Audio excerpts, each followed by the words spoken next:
السلام علیکم، افتخار ٹاکس میں خوش آمدید۔ میں ہوں ڈاکٹر افتخار۔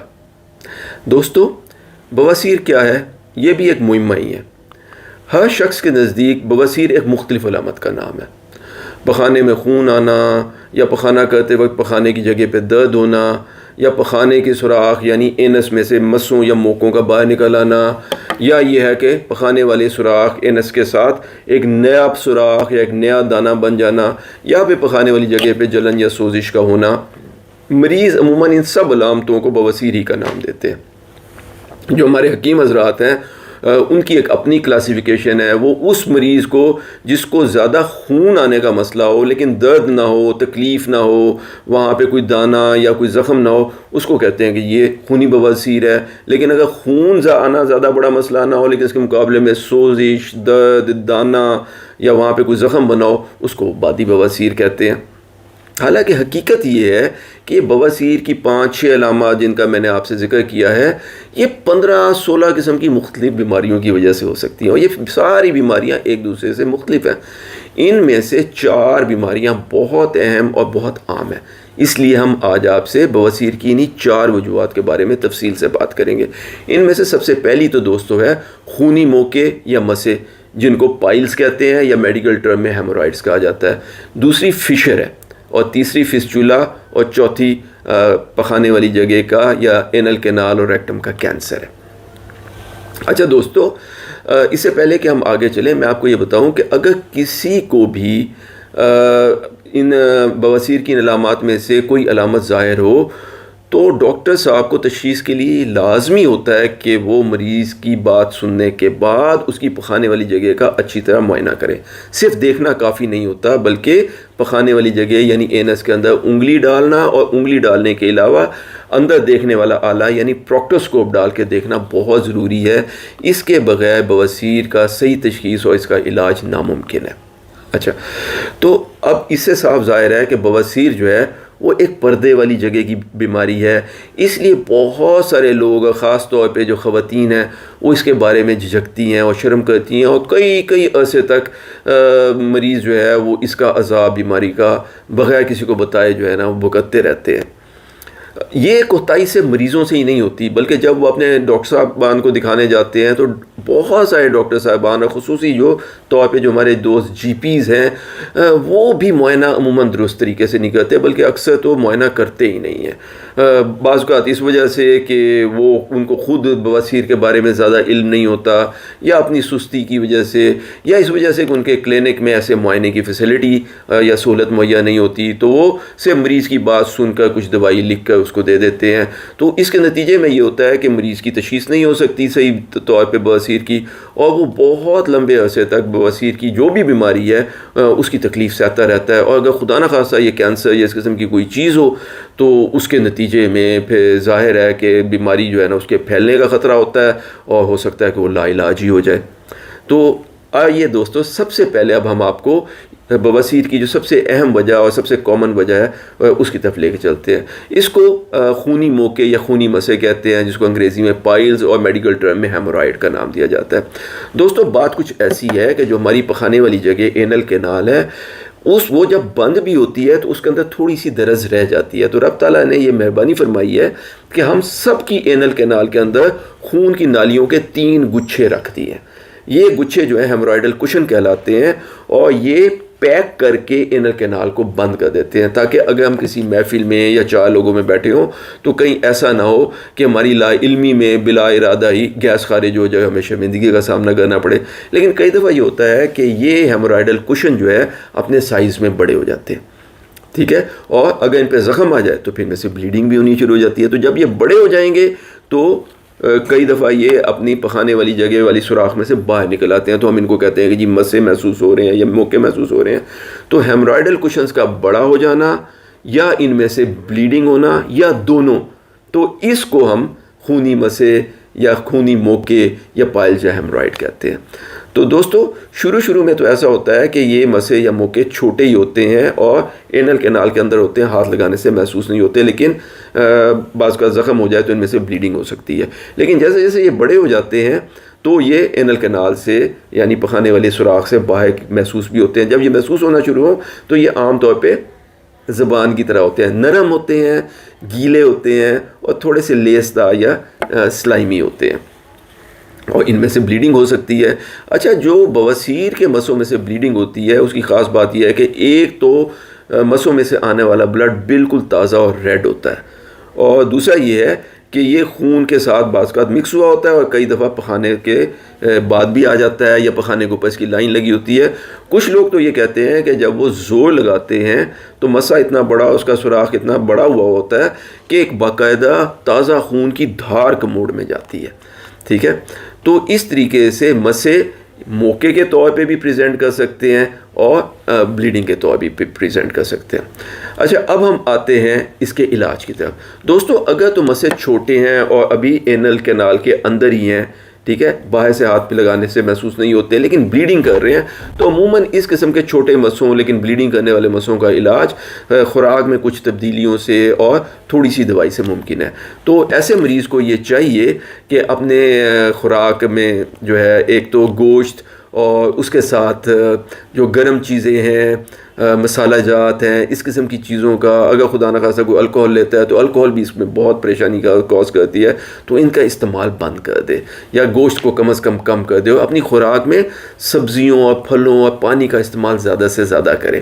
اس کے علاوہ اسبگول کا چھلکا اگر 2 بڑے چمچ رات کو لیے جائیں تو اس سے بھی قبض بہت اچھی ٹھیک ہو جاتی ہے اور اس سے بواسیر کو بہت فائدہ ہوتا ہے۔ تاہم اگر صرف ان سمپل احتیاطوں سے بلیڈنگ نہ رکے تو ایک خاص دوائی ہے جس کو فلیونوائڈ کہتے ہیں، جو ہمارے ملک میں ڈیفلون اور ڈاکسیم کے کیپسول کے نام سے جو ہے وہ دستیاب ہے۔ اگر مریض ان احتیاطوں کے ساتھ یہ دوائی استعمال کرے تو تقریباً 70% لوگ صرف اس احتیاط اور تھوڑی سی دوائی کے نتیجے میں ٹھیک ہو جاتے ہیں۔ لیکن اگر موقع بڑے ہوں، زور لگانے پہ پخانے والی جگہ سے باہر نکل آتے ہوں، یا پھر یہ ہے کہ وہ تمام احتیاطیں اور فلیونوائڈ کھا کے بھی دیکھ لیا، اس کے باوجود بلیڈنگ نہیں رک رہی ہے، تو پھر بھی آپریشن کی عموماً ضرورت نہیں ہوتی، بلکہ کئی چھوٹے موٹے پروسیجرز ایسے ہیں جو بڑے مؤثر طور پہ ان مسوں کا علاج کر دیتے ہیں۔ ان میں سے جو 2 اہم ترین پروسیجر جو کہ پرفارم کیے جاتے ہیں جن سے موقعوں کے علاج کے لیے، ان میں سے ایک تو بینڈنگ ہے اور دوسرا پائل کے انجیکشن ہے۔ تو اس میں بینڈنگ میں یہ ہوتا ہے کہ ایک خاص طریقے سے ایک خاص آلے کے ذریعے پروکٹوسکوپ سے جب پخانے والی جگہ کے اندر دیکھتے ہیں تو مسا سامنے نظر آ رہا ہوتا ہے، تو دوسرے آلے سے اس مسے کو پکڑ کے ایک ربر بینڈ اس مسے کے گردن کے اوپر چڑھا دیا جاتا ہے تاکہ اس میں آنے والی خون کی نالی بند ہو جائے اور بلیڈنگ رک جائے۔ اور انجیکشن میں یہ کرتے ہیں کہ ایک خاص قسم کی دوائی اس مسے کے اندر انجیکٹ کر دیتے ہیں۔ اس کی بھی تصویر آپ کے سامنے آ رہی ہوگی۔ اس سے یہ ہوتا ہے کہ یہ مسے سوکھ کے سکڑ جاتے ہیں اور پھر الٹیمیٹلی جھڑ جاتے ہیں۔ یہ دونوں طریقے علاج چھوٹے اور درمیانے سائز کے مسوں کے علاج میں بہت مؤثر ہیں، اور ان میں ایک اور بڑی زبردست بات یہ ہے کہ یہ ڈاکٹر صاحب اپنے کلینک میں ہی کر سکتے ہیں۔ اس کے لیے نہ بے ہوشی کی ضرورت ہے، نہ آپریشن تھیٹر کی، نہ داخل ہونے کی، اور نہ ہی ان دونوں میں، نہ بینڈنگ میں نہ انجیکشن میں، اگر اس کو صحیح طریقے سے کیا جائے تو کسی قسم کا کوئی درد نہیں ہوتا اور مسوں کا علاج بہت اچھا ہو جاتا ہے، اور آپ اس بینڈنگ یا انجیکشن کے بعد فوراً ہی گھر جا سکتے ہیں۔ اس طریقے سے صرف 5% یا اس سے کم لوگ ایسے ہوتے ہیں جن کو بواسیر کہ یہ جو موقع یا مسے جن کو کہہ لیں وہ، یا جن کو پائل یا ہیمورائڈ کے نام سے جانا جاتا ہے، اس کے لیے آپریشن کی ضرورت ہو۔ اچھا، اب آئیں دوسری کنڈیشن فشر کی طرف۔ فشر دراصل اینل کینال یعنی پخانے والی آنت کے اندر ایک زخم آ جاتا ہے، کٹ آ جاتا ہے، اور اس کی وجہ عموماً یہ ہوتی ہے کہ مریض کو قبض ہوتی ہے اور اس کو بڑے سائز کا سخت پخانہ بنا ہوتا ہے اندر، تو جب اس کو نکالنے کے لیے زور لگاتا ہے تو اس پخانے کی چونچ پھنس جاتی ہے اور پخانے والی آنت یعنی اینل کینال کے استر کو بلیڈ کی طرح کاٹ دیتی ہے۔ تو اس طریقے سے جو کٹ لگتا ہے وہ ہوتا تو بہت چھوٹا ہے، اس کا سائز تقریباً سائز اور شکل بالکل ایسے ہوتی ہے جیسے بٹن کا کاچ ہے، اور یہ پخانے والی جگہ یعنی اینل کینال کے شروع میں ہی ہوتا ہے، اور عام طور پہ ریڑھ کی ہڈی کی سائڈ پہ یعنی پیچھے والی سائڈ پہ۔ اگر آپ پخانے والی جگہ کے پیچھے والی سائڈ پہ ہاتھ لگائیں تو عموماً وہاں پہ بٹن کے کاج جیسی ایک جگہ محسوس ہوتی ہے، جو کہ اصل میں یہی فشر کا زخم ہوتا ہے اور ہاتھ لگانے میں بہت درد کرتا ہے۔ تو یہ جو فشر ہے اس کا درد اتنا شدید ہوتا ہے کہ کئی لوگ کئی دن اس کی وجہ سے ڈر کے مارے پخانہ نہیں کرتے، اور کئی لوگوں کو اتنا درد ہوتا ہے کہ درد کے مارے ان کے پسینے چھوٹ جاتے ہیں، ان کو یوں لگتا ہے کہ جیسے پخانے والی جگہ ٹائٹ ہو گئی ہے اور کہیں وہ بے ہوش ہو کے گر ہی نہ پڑے۔ اچھا دوستو، اب اگر فشر کے علاج کی بات کی جائے تو اگر فشر تازہ ہو، ابھی چند دن پہلے 1-2 ہفتے پہلے ہوا ہو، تو عموماً یہ ہوتا ہے کہ اگر قبض کا علاج کر لیا جائے اسبگول کے چھلکے سے یا کسی اور دوائی سے، یا خوراک میں جو تبدیلیاں پہلے آپ سے بتائی ہیں ان کے ذریعے کر لیا جائے، تو اس کے ساتھ کچھ کریمیں ملتی ہیں جو زخم پہ مؤثر ہوتی ہیں، زخم والی جگہ کو سن کر دیتی ہیں، درد کا احساس بھی کم کرتی ہیں، ہیلنگ کو بہتر کرتی ہیں. تو کریموں کا متعدد دفعہ دن میں استعمال کیا جائے، قبض کا علاج کیا جائے تو 50% لوگوں کا فشر اس سے ٹھیک ہو جاتا ہے. لیکن اگر اس سے ٹھیک نہ ہو رہا ہو تو بھی اکثر لوگوں کو آپریشن کرانے کی ضرورت نہیں ہوتی، بلکہ ایک آلہ جو سٹیل کا بھی آتا ہے اور پلاسٹک کا بھی آتا ہے، اس کو اینل ڈائلیٹر کہتے ہیں. یہ تقریباً اسی سائز میں ہوتا ہے، ٹھیک ہے، اوپر سے پتلا اور پیچھے سے چوڑا. اس کی تصویر آپ کے سامنے آ رہی ہوگی، لیکن اس کے پیچھے ایک کالر یا کنگری لگی ہوتی ہے. تو سن کرنے والی جیل آلے کے اوپر بھی لگائے. مریض کو ہم یہ ہدایت کرتے ہیں کہ وہ ایک کمرے میں لیٹ جائیں، دروازہ اندر سے بند کر لیں، بائیں سائڈ پہ کروٹ لے لیں، اس آلے کے اوپر بھی اور پخانے والی جگہ کے اندر بہت ساری جیل لگا کے اس آلے کو پخانے والی جگہ کے اندر انٹروڈیوس کر لیں اور 20 منٹ تک اس کو وہیں پہ رکھیں. ٹھیک ہے، یہی عمل وہ اگر صبح شام تقریباً 2 ہفتے دہرائیں تو 90% لوگوں کا فشر جو کہ 2-3 ہفتے سے زیادہ پرانا نہ ہو عموماً ٹھیک ہو جاتا ہے. لیکن اگر فشر اس سے ٹھیک نہ ہو، یا اس میں شروع سے ہی درد بہت زیادہ ہے، یا فشر پرانا ہے، کئی اس کو مہینے ہو گئے ہیں اور مریض لیٹ آیا ہے، تو پھر کئی دفعہ لوگوں کو اس کے آپریشن کی ضرورت پڑتی ہے. اس کے لیے جو آپریشن ضروری ہوتا ہے اس کو لیٹرل اینل اسفنکٹروٹمی کہتے ہیں. یہ ایک بالکل معمولی سا چھوٹا آپریشن ہے لیکن بہت ہی عالی شان ہے. یہ فشر کا مستقل اور شافی علاج ہے، اور مریض آپریشن سے اگلے ہی دن اگر چاہے تو کام پہ چلا جائے. اچھا، اب آتے ہیں تیسری کنڈیشن یعنی فسچولا کی طرف. فسچولا کو مقامی زبان میں بگندر بھی کہتے ہیں لوگ. اچھا، اس میں ایسا ہوتا ہے کہ پخانے والی جگہ اینل کینال کا جو سوراخ ہوتا ہے اس کے ساتھ ایک نیا راستہ یا ایک نیا سوراخ یا ایک نیا چھوٹا سا دانہ بن جاتا ہے، اور مریض یہ بتاتا ہے کہ جی یہ دانہ سوج جاتا ہے، اس میں شدید درد ہوتا ہے اور بڑے دن تک اس کو تکلیف دیتا ہے. آخر کار یہ دانہ پھٹ پڑتا ہے اور اس میں سے گند، ریشہ، پیپ، خون نکلتا ہے، جس کے بعد مریض کو کچھ سکون ہو جاتا ہے. لیکن سکون پہ زیادہ دیر نہیں چلتا، چند دنوں چند ہفتوں کے بعد اس کا منہ پھر بند ہو جاتا ہے، اس کے اندر پھر گند اکٹھا ہونا شروع ہو جاتا ہے، تو اور اس کے بعد پھر پھٹ جاتا ہے. تو یہ دوبارہ بند ہونے، منہ بند ہونے اور دوبارہ پھٹنے، منہ بند ہونے اور پھٹنے کا سلسلہ مہینوں حتیٰ کہ سالوں جاری رہتا ہے. اچھا دیکھیں، فسچولا میں اصل میں ہوتا یہ ہے کہ جو پخانے والی آنت یعنی اینل کینال ہے، اس کے اندر سے ایک نیا راستہ، پتلا سا ایب نارمل راستہ بن جاتا ہے جو اینس کے ساتھ جلد پہ آ کے کھلتا ہے. تو جو اس کا جو بیرونی سوراخ ہے اس راستے کا، وہ تو وہی دانہ ہے جو فسچولے والا دانہ ہوتا ہے، لیکن اس راستے کا ایک اندرونی سوراخ آنت کے اندر بھی کھل رہا ہوتا ہے، اور ان دونوں کے درمیان آر پار کمیونیکیشن ہوتی ہے. اسی لیے آپ تصویروں میں دیکھ رہے ہوں گے کہ آپریشن کے ٹائم پہ جب مریض کو نشہ مل جاتا ہے تو سرجن صاحب اس بیرونی دانے سے ایک تار ڈالتے ہیں. وہ تار اینس کے اندر سے جا کے اینس کے سوراخ میں سے نکلی ہوئی ہے. تو یہ تصویریں آپ کو سامنے نظر آ رہی ہیں. تو آپریشن کے درمیان یہ پورا راستہ نکالنے کی ضرورت ہوتی ہے.